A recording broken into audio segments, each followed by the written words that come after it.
बहुत लोगों को लगता है कि कॉजेटिव वर्ब बहुत ही हार्ड टॉपिक है। बहुत सारे लोगों को लगता है कि कॉजेटिव वर्ब की जरूरत तो हमारे ना ग्रामर में पड़ती है ना स्पीकिंग में पड़ती है। बहुत सारे लोगों को ये लगता है कि ये हमारी बस की बात नहीं है। तो गाइस, अगर क्या आप भी यही सोचते हो जो मैंने तीन बातें बोली, क्या आपके मन में भी ये सवाल आते हैं? क्या आप भी ऐसा ही सोचते हैं? अगर ऐसा सोचते हैं तो आप बिल्कुल गलत सोचते हैं, क्योंकि कॉजेटिव वर्ब कोई हार्ड टॉपिक नहीं है। अगर आपको टेंसेस मॉडल्स की अच्छी नॉलेज है तो कॉजेटिव वर्ब से आसान टॉपिक आपको नहीं मिलेगी। सेकंड, पॉजिटिव वर्ब की जरूरत ग्रामर में भी पड़ती है और स्पीकिंग में भी पड़ती है। कौन आपसे बोल दिया कि जरूरत नहीं पड़ती है? 100% पड़ती है, इसके जरिए आप इंग्लिश बोलते हैं। एंड थर्ड, पॉजिटिव वर्ब आपकी ही बस की बात है, ये आज मैं प्रूव कर दूंगी। जितना एफर्ट आप रील्स देखने में लगाते हो ना, उसका अगर 50% का एफर्ट इस वीडियो को देखने में लगाओगे तो बिलीव में कुछ सीख के जाओगे। 100% की गारंटी है कि पॉजिटिव वर्ब आज के बाद आपको कोई दिक्कत नहीं होगी। पॉजिटिव वर्ब में रूल्स एग्जाम्पल सभी साथ करवाऊंगी और ये आज की इस वीडियो से ये प्रूव कर दूंगी कि पॉजिटिव वर्ब सबके बस की बात है। तो चलिए वीडियो को स्टार्ट करते हैं। सो फर्स्ट देखिए, आपको 5 पॉजिटिव वर्ब की जरूरत पड़ती है: make, get, have, let, help. अब ये 5 पॉजिटिव वर्ब के अलावा भी पॉजिटिव वर्ब होते हैं। जी होते हैं, लेकिन पहले आप ये 5 देख लीजिए ना, क्योंकि यही 5 पॉजिटिव वर्ब आपको इंग्लिश बोलने में हेल्प करेगी। जो बहुत सारे स्टूडेंट की क्या कंफ्यूजन होती है कि मेक का मतलब भी करवाना, गेट का मतलब भी करवाना, हैव का मतलब भी करवाना, तो तीनों में से किसका यूज करे? मैं आपको डिफरेंस बताऊंगी ना। फिर लेट का मतलब करने देना, हेल्प का मतलब मदद करना। जो लेट और हेल्प बहुत ही आसान होते हैं, लेकिन मेक, गेट, हैव थोड़े से हार्ड होते हैं। चलिए, हार्ड कुछ भी नहीं है, बस आपको टेंसेस और मॉडल्स की अगर अच्छी नॉलेज है तो ये भी आसान है। तो सबसे पहले कॉजेटिव वर्ब होते क्या है? तो कॉजेटिव वर्ब के 2 टाइप होते हैं। फर्स्ट टाइप को कहा जाता है active causative verb and second type को कहा जाता है पैसिव कॉजेटिव वर्ब। अब टेंसेस में भी तो होते हैं active active passive. Active voice passive voice सीखे हो ना टेंसेस में, वही तो पॉजिटिव वर्ब में है। एक्टिव एक्टिव वॉइस की जगह active positive verb, passive voice की जगह passive positive verb. Same rule, आपके एक्टिव में ये पांचों पांचों पॉजिटिव वर्ब एक्टिव होते हैं: make, get, have, let, help. ये पांचों एक्टिव पॉजिटिव वर्ब होते हैं। लेकिन जब इसका पैसिव बनाओगे ना, तो सिर्फ 2 ही पॉजिटिव वर्ब का पैसिव बनता है, एक आपका गेट और हैव। मेक, लेट, हेल्प का पैसिव पॉजिटिव नहीं बनता है। तो हो गए ना आसान। एक्टिव में जैसा आपने एक्टिव सेंटेंसेस में वर्ब्स आप अपने अकॉर्डिंग यूज करते थे, वैसे पॉजिटिव वर्ब में भी एक्टिव में आपको सिर्फ और सिर्फ वर्ब के फर्स्ट फॉर्म का यूज करना है। लेकिन पैसिव वॉइस बोलो या पैसिव पॉजिटिव बोलो, हमेशा वर्ब की थर्ड फॉर्म यूज होती है। ये याद रखने वाली बात है। तो ये पॉजिटिव वर्ब की जरूरत क्यों पड़ती है? पहली बात, इस जो मेक गेट है ना, इसे कॉजेटिव वर्ब कहते हैं, ठीक है। और इसके इसके जो सेंटेंसेस बनते हैं उसे कॉजेटिव सेंटेंसेस कहते हैं। छोटी छोटी सी नॉलेज दे रही हूँ, उसे याद रखिएगा। अब देखिए, बहुत बार आपने ये देखा होगा ना, हंसना को क्या बोलते हैं? अगर मैं आपसे पूछूं हंसना को इंग्लिश में क्या बोलते हैं, तो आप बोल दोगे हंसना को कहा जाता है लाफ। तो मैं बोलूंगी हंसाना को क्या बोला जाता है? हंसना को लाभ बोलते तो हंसाना को क्या बोलते हैं? अगर मैं आपसे पूछूं रोना को क्या बोला जाता है, तो आप बोलोगे रोना को बोला जाता है क्राई। तो मैं बोलूंगी रुलाना को क्या बोला जाता है? आप कंफ्यूज हो गए ना। मैं बोलूंगी समझना को इंग्लिश में कहा जाता है अंडरस्टैंड। समझना को कहा जाता है अंडरस्टैंड। तो मैं बोलू समझाना, समझवाना, ठीक है। समझवाना एक तरह से आप बोलो, समझाना अगर मैं बोलूं ना तो तुम एक्सप्लेन बोल दोगे आप लोग, एक्सप्लेन नहीं, ठीक है। समझवाना को इंग्लिश में क्या बोलते हैं बताइए?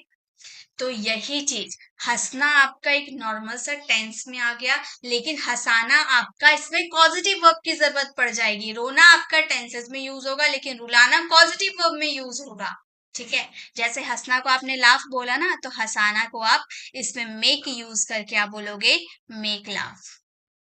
हो गया, हंसाना को मेक लाफ कहते हैं, सॉरी यहाँ पे टी नहीं होगा। ठीक है, मेक लाफ कहते हैं। रोना को क्राई बोलते तो रुलाना को क्या बोलेंगे? रुलाना को मेक क्राई बोलेंगे। समझना को अंडरस्टैंड बोलेंगे तो समझवाना को मेक अंडरस्टैंड बोलेंगे। ठीक है, तो इस तरीके से आपको समझना है। ओके, ये है कॉजेटिव वर्ब। तो अब आपसे अगर कोई पूछता है कि हंसना को क्या बोलते, तो आप बोलना लाफ, हंसाना को मेक लाफ। क्लियर है? यहाँ तक एकदम बेसिक से नॉलेज मैंने दिया। आई थिंक ये क्लियर हो गया। चलिए अब सेंटेंसेस के थ्रू समझते हैं। ओके, सो फर्स्ट हम बात करेंगे मेक। मेक पॉजिटिव वर्ब की बात करेंगे। मेक का मतलब होता है करवाना, और मैंने क्या बोला? सिर्फ और सिर्फ मेक का यूज एक्टिव में होता है, पैसिव में इसका यूज नहीं किया जाता है। ठीक है, तो मेक का मतलब होता है करवाना। जब आप किसी से फोर्सफुली कोई काम करते हो, फोर्स देकर काम करवाते हो, तो वहां पर मेक का यूज करते हैं। मेक का जनरली मीनिंग होता है करवाना, या फिर करवाते हैं, या करवाया, आपने कोई काम करवाया, या आप कोई काम करवाएंगे।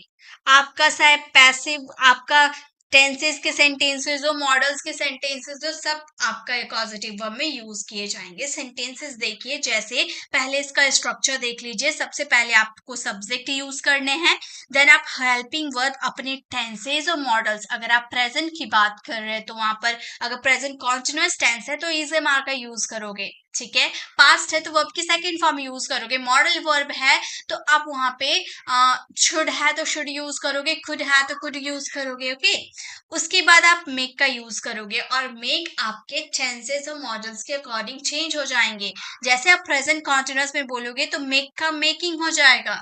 अगर आप यहाँ पर पास्ट की बात करोगे तो मेक का मेड हो जाएगा। प्रेजेंट परफेक्ट की बात करोगे तो यहाँ पे थर्ड फॉर्म यूज कर देंगे। मेक आपका चेंज होते रहेगा आपके सब्जेक्ट और टेंसेस के अकॉर्डिंग। ओके, उसके बाद हिम हर, यानी कि सीधी सी बात है ऑब्जेक्टिव केस, यानी कि जिस बंदे से आप कोई काम करवा रहे हो ना, उस बंदे का यूज करना है। उसके बाद आपको हमेशा वर्ब की फर्स्ट फॉर्म यूज करना है, जैसे मैंने बताया ना कि एक्टिव पॉजिटिव वर्ब में वर्ब की फर्स्ट फॉर्म यूज होती है, देन लास्ट में आपको ऑब्जेक्ट यूज कर देने हैं। ठीक है, ये रूल आपको याद रखने हैं। अब चलिए, तो हम अपने सेंटेंसेस को बनाते हैं। जैसे वो मुझसे भीख मंगवाता है, यानी कि मैं मांगना नहीं चाहता हूँ, वो मुझसे मंगवाता है। यहाँ पर बात होती है कि जो सब्जेक्ट होता है ना, वो कोई काम नहीं करता है खुद की मर्जी से, बल्कि वो दूसरे से काम करवाता है। वो खुद नहीं काम करता है। मान लो यहाँ पर रोहन है, ठीक है, ये रोहन है। मेरी ड्राइंग अच्छी नहीं है, ड्राइंग पे मत जाना। ये रोहन है, और ये इसका फ्रेंड रवि है। रोहन और रवि दो फ्रेंड है। रोहन खुद बहुत ही कामचोर है, ये काम नहीं करता है, ये सारा काम इस रवि पे डाल देता है। अब ये रवि जो है ये भीख मांगना नहीं चाहता है, लेकिन रोहन इसे फोर्स देकर तुम्हें मांगना पड़ेगा, वरना तुम्हें पीटूंगा, मारूंगा, जो भी करूंगा। ठीक है, अब ये जबरदस्ती इससे भीख मंगवा रहा है, यानी कि सब्जेक्ट काम नहीं कर रहा, बल्कि सेकंड पर्सन से काम करवा रहा है, जबरदस्ती फोर्स देकर। तो मेक का यूज करेंगे। वह मुझसे भीख मंगवाता, ही मेक्स मी बैग। अब मंगवाता है, ताहे ती है, आपको टेंसेस आनी चाहिए। टेंसेस आएंगे तभी आप बना पाओगे। तो ताहे ती है प्रेजेंट सिंपल सेंटेंसेस, वर्ब का फिफ्थ फॉर्म यूज करेंगे थर्ड पर्सन सिंगुलर के साथ। तो ही थर्ड पर्सन सिंगुलर है, तो हमने मेक का मिक्स में बदल दिया। किससे? मुझसे भीख मंगवाता, यानी भीख मांगने का काम मैं करती हूँ, तो मुझसे यानी कि मी, बैग, वर्ब की फर्स्ट फॉर्म। ठीक है, सेकंड, मैं उससे यह काम करवाऊंगा। अब यहाँ पर फ्यूचर की बात हो रही है, करवाऊंगा यानी कि वेल का यूज करेंगे। तो मैं नहीं करूंगा, मैं उससे करवाऊंगा, उससे, यानी कि यहाँ पर मैं काम नहीं कर रही, उससे करवाऊंगी। ठीक है, तो हम सेंटेंस को बोलेंगे आई विल मेक। ठीक है, आई विल मेक, आई हमने यूज कर दिया, हेल्पिंग वर्ब यूज कर दिया, विल के साथ वर्ब की फर्स्ट फॉर्म यूज होती है, हमने कर दिया। उसके बाद किससे? उससे, कोई बॉय है तो हिम का यूज कर देंगे। क्या? यह काम करवाऊंगी, do this work, do this work. तो हमारा सेंटेंस हो गया, I will make him do this work. ऐसे अगर हम कुछ सेंटेंसेस लेते हैं, जैसे अगर मैंने बोला कि मैं रिया से कपड़े धुलवाती हूँ, मैं रिया से कपड़े धुलवाती हूँ, तो धुलवाती हूँ, ठीक है। तो मैं बोलूंगी I make Riya, I make Riya wash clothes. मैं रिया से कपड़े धुलवाती हूँ, I make Riya wash cloth. मैंने रोहन से पत्र लिखवाया, मैंने रोहन से पत्र लिखवाया, पास्ट का सेंटेंस मैं बोलूंगी I made Rohan write a letter, write a letter. चलिए एक मॉडल वर्ब का सेंटेंस लेते हैं। मुझे उससे काम करवाना चाहिए, या फिर मुझे उससे पत्र लिखवाना चाहिए, ठीक है। मुझे उससे पत्र लिखवाना चाहिए, I should make, I should make him write a letter, I should make him write a letter. मुझे उसे पत्र लिखवाना चाहिए, I should make him write a letter. या फिर मुझे उसे बुलाना चाहिए, I should make him call, call me, ठीक है। मुझे उसे बुलाना चाहिए। तो इस तरह से आप बोल सकते हो I should make him call, या फिर I should make him go there. जो भी आपके मीनिंगफुल सेंटेंसेस बनते हैं वैसे आप सेंटेंसेस बना सकते हैं, ठीक है।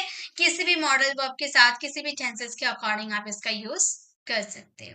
आई होप आपको समझ में आ गया। एक सेंटेंस आप लोगों के लिए, उसने मुझसे यह काम, उसने मुझसे यह करवाया, ये सेंटेंस आप फ्रेम कीजिएगा। अभी और सेंटेंसेस है, मैंने ज्यादा सेंटेंसेस लाई हूं ताकि आपकी अच्छे से प्रैक्टिस हो जाए। ये भी सेंटेंसेस जैसे उसने अपने पति से कमरा साफ करवाया, उसने अपने पति से कमरा साफ करवाया, पास्ट का है सी made her husband clean the kitchen. Sorry kitchen, यहाँ पर कमरा तो है, रूम है होगा, ठीक है। कमरा यानी कि room. She made her husband clean the room, यानी कि उसने अपने पति से कमरा साफ करवाया। मैंने जो कहा था उसके लिए मैंने जो कहा था उसके लिए मेरे टीचर ने मुझसे माफी मंगवाई, यानी कि मैं माफी मांगना नहीं चाहती थी, टीचर ने जबरदस्ती मंगवाई। तो मैंने जो कहा था, या फिर पहले हम कर लेते हैं कि मेरे टीचर ने मुझसे माफी मंगवाई। मेरे टीचर यानी कि माय टीचर, हम बोलेंगे माय टीचर मैड, किससे, मुझसे, यानी कि मी अपोलोजाइज, अपोलोजाइज, माफी मंगवाई। किस लिए, मैंने जो कहा था उसके लिए, उसके लिए यानी कि फॉर व्हाट मैंने जो कहा था, I have said, I have, ठीक है।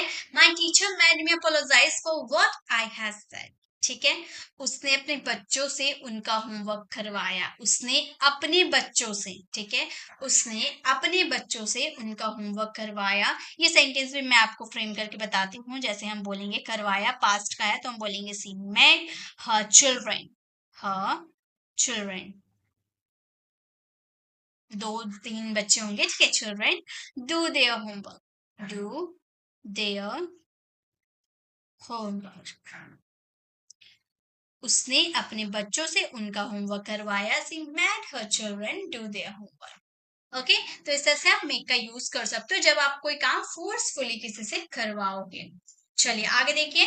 नेक्स्ट हम बात कर लेंगे गेट, करवाने के सेंस में एक्टिव। जैसे कि मैंने बताया था कि कॉजेटिव वर्ब के टू टाइप होते हैं, active causative verb and passive causative verb. Active में वर्ब की फर्स्ट फॉर्म लगती है, पैसिव में थर्ड फॉर्म। एक्टिव में गेट आता है एंड पैसिव में भी गेट आता है। तो गेट का हम पहले एक्टिव देख लेते हैं, जिसमें वर्ब की फर्स्ट फॉर्म लगती है। Structure subject helping verb get, objective case, इसमें टू लगता है ऑब्जेक्टिव केस के बाद। देखिए मेक में ऑब्जेक्टिव केस के बाद वर्ब की फर्स्ट फॉर्म लगती थी, टू नहीं लगता था, लेकिन इसमें टू लगेगा, उसके बाद वर्ब की फर्स्ट फॉर्म देन ऑब्जेक्ट, ठीक है। यहाँ पे भी आपके टेंस और मॉडल्स के अकॉर्डिंग गेट चेंज हो जाएगा। और देखिए मेक में आप कोई काम फोर्सफुली करवाते थे, और यहाँ पे आप कोई काम कन्वेंस करके करवाओगे, ठीक है, कन्वेंस करके करवाओगे। कोई काम आप उससे कन्वेंस करके करवाओगे, राजी करके, परसुएट करके, ठीक है।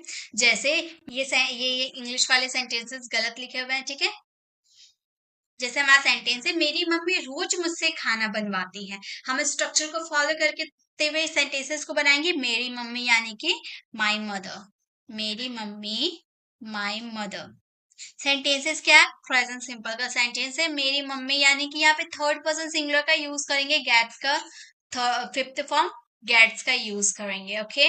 उसके बाद ऑब्जेक्टिव केस, किससे करवाती है, मुझसे, यानी कि मी।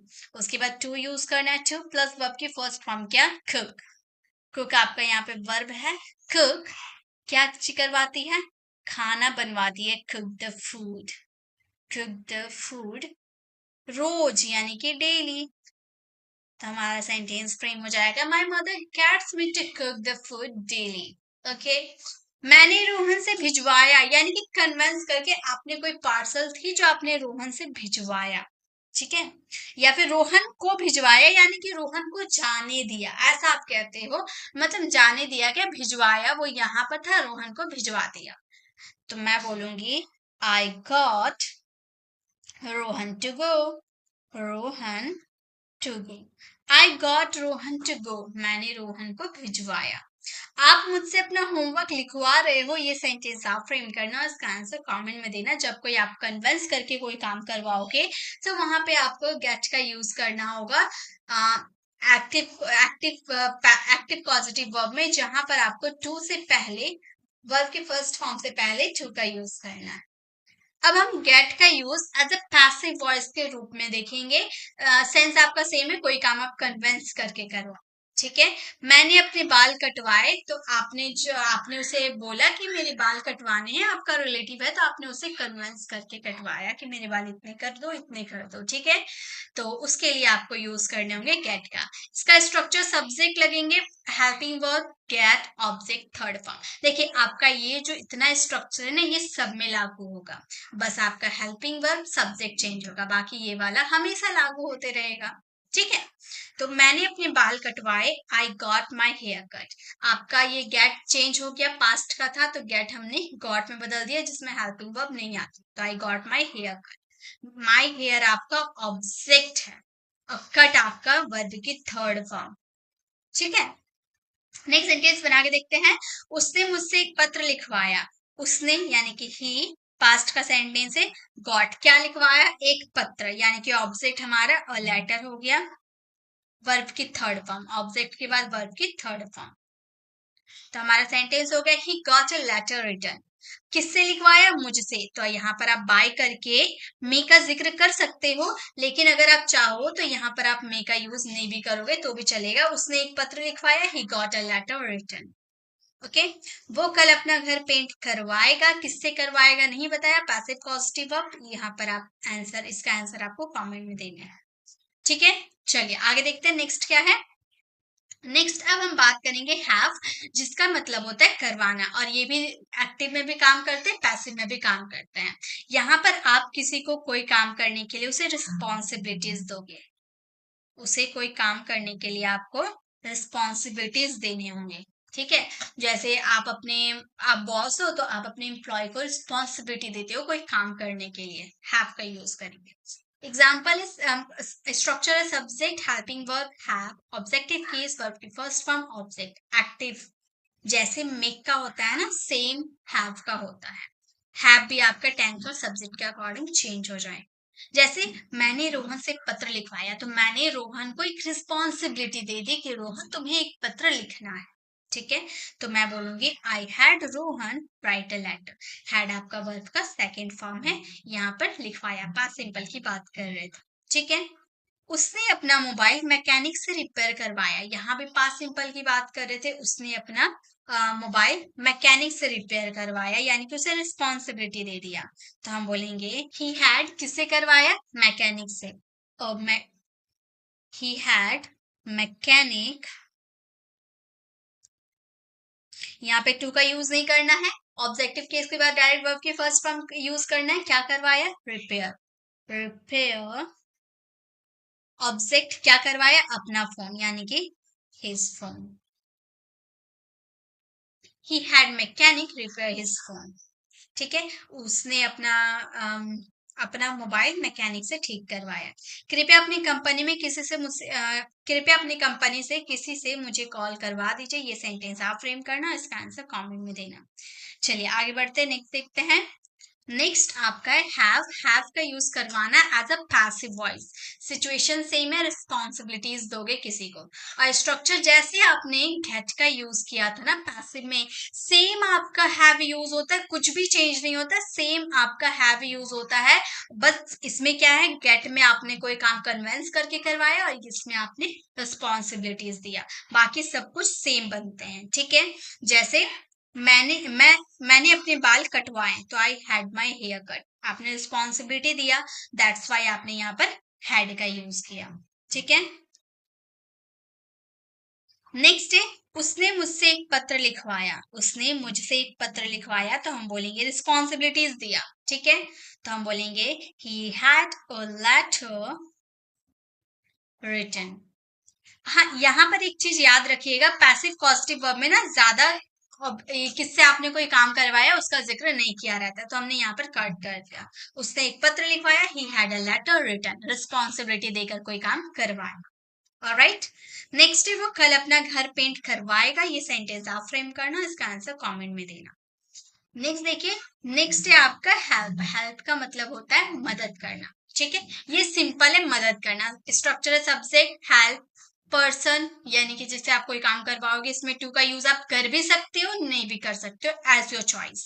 वर्ब की फर्स्ट फॉर्म एंड ऑब्जेक्ट, यहाँ भी हेल्प आपका सब्जेक्ट और टेंस के अकॉर्डिंग चेंज हो जाएगा, बहुत ही आसान होते हैं।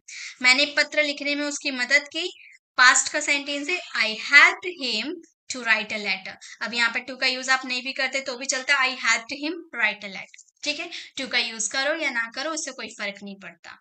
मैं रोहन से मिलने में आपकी मदद करूंगा। मैं रोहन से मिलने में आपकी मदद करूंगा तो मैं बोलूंगी आई will help you, I will help you, यानी कि मैं आपकी मदद करूंगी रोहन से मिलने में, यानी कि टू मीट रोहन। यहाँ पर टू का यूज नहीं करते तो हम बोलते मीट रोहन। टू का यूज ना करके I will help you meet Rohan या I will help you to meet Rohan, जिसमें आप कंफर्टेबल है, टू का यूज करना है या नहीं करना है वो आपकी चॉइस है। ठीक है, उससे वहां पहुंचने में मेरी मदद की, ये सेंटेंस आप फ्रेम करना, इसका आंसर कमेंट में देना। ऑलराइट, नेक्स्ट और लास्ट बच गया हमारे लेट, जिसका मतलब होता है करने देना। कोई काम आप किसी को करने देते हो, जनरली आप किसी को कोई काम करने के लिए अलाउ करते हो तो वहां पे लेट का यूज होता है। सब्जेक्ट लेट आपके सब्जेक्ट टेंस के अकॉर्डिंग चेंज हो जाएंगे, पर्सन, वी1 एंड ऑब्जेक्ट। जैसे वह मुझे घर जाने देता है, कोई काम करने देता है, अलाउ करता है।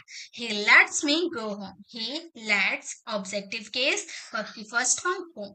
एक तो ऐसे सेंटेंसेस होते हैं और बहुत सारे सेंटेंसेस आप ऐसे भी देखोगे, बच्चों को सोने दो, यानी कि कोई काम करने दो, कोई काम करने के लिए अलाउ करो। ओके, तो आप ये सेंटेंसेस में यहां से आप स्ट्रक्चर को फॉलो करना। सब्जेक्ट नहीं है तो सब्जेक्ट का यूज नहीं करेंगे, हम बोलेंगे let the baby sleep, let the baby sleep, बच्चों को सोने दो। उसे खुद फैसला लेने दो, ये सेंटेंस आप फ्रेम करना, इसका आंसर कमेंट में दे। ओके, तो ये थे हमारे पॉजिटिव वर्ब, 5 पॉजिटिव वर्ब, जहां पे मैंने एक्टिव और पैसिव दोनों आपको बता दिए। अब आपको क्या करने, इसे प्रैक्टिस करने हैं। जो मैंने सेंटेंसेस दिए ना उसे जरूर ट्रांसलेट कीजिएगा और इसका आंसर कमेंट में जरूर दीजिए। तो ये छोटी सी वीडियो आपको कैसे लगी कमेंट में जरूर बताइएगा, और आप मुझे ये कमेंट में जरूर बताइएगा कि क्या आपको हार्ड लगी पॉजिटिव वर्ब। अगर अभी भी आपको हार्ड लगती है ना तो उसे बार बार देखिए, क्योंकि पॉजिटिव वर्ब ऐसा नहीं है कि बहुत ही हार्ड टॉपिक है, बहुत ही आसान है। बस टेंस और मॉडल्स की नॉलेज होगी तभी ये आसान आपको लगेगी। तो टेंस मॉडल जरूर सीखिएगा, देन आप पॉजिटिव वर्ब सीखिएगा, बहुत ही आसान लगेंगे और मुझे पूरी उम्मीद है कि आपको समझ में आ गया होगा। और इसकी जरूरत स्पीकिंग और ग्रामर दोनों में पड़ती है, तो इसे हल्के में मत लेना। ओके, इसे सीखना जरूरी है। और जो मैंने होमवर्क दिया उसे जरूर ट्रांसलेट करके उसका आंसर कमेंट में दीजिएगा। अगर आपको वीडियो अच्छी लगी तो लाइक कीजिए, अपने फ्रेंड फैमिली को जरूर शेयर कीजिएगा। और अगर आप मेरे चैनल पर नए हैं और मेरे पढ़ाने का तरीका आपको पसंद आया तो सब्सक्राइब कर आने वाले बेल आइकन को जरूर प्रेस कीजिएगा, ताकि रोज आने वाली वीडियोस की नोटिफिकेशन आपको समय पे मिल जाए। I will see you in the next video, till then bye bye, take care.